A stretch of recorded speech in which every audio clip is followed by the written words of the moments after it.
Yun o. Malalim tubig, di ba ulan? Marami. Malalim? Malalim pa. Ayan mga ka-James, try nating pasukin. Sana walang ahas. Oo, sa loob. Dahan-dahan naman doon. Dahan. Yun mo sa loob. Hirap. Kaya ba?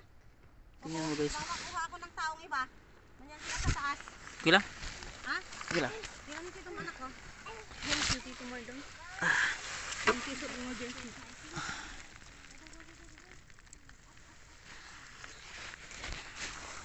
Parang mata-check it ako ah. Ayan. Alright. Para sa ekonomiya. Wala ba mga ahas dito? Huwag naman sana. Yan, may nakita akong ano. Palaka. So pag may palaka, safe, walang ahas. Alright. Kasing lalim na ito. Yan, may tubig. Grabe guys. Kinakabahan ako. Pero wala akong nakitang ore. Yung ore yung hinahanap ko. Ano ba yung kinuha nila dito?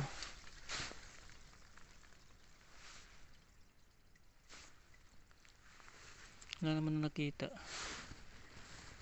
Ito lang malalim. Yan o. Tapos may tubig.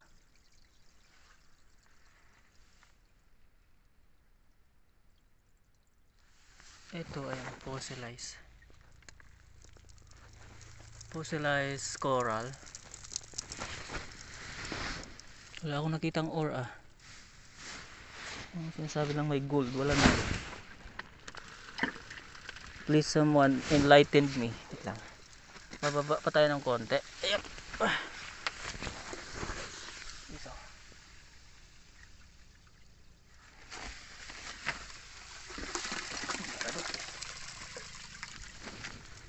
So. Yun ang taas niya. Sana hindi babagsak yan. Tapunan tayo dito nga buhay. So ayan. Ito. Fossilized. Ayan o, fossilized. So medyo agitized or calcite. Siguro malalaman ko sa hardness. Pag malambot to, calcite. Pero pag ano na, kinain na siya ng agate or silica. Ayan o. Baka ito yung sinasabi nila.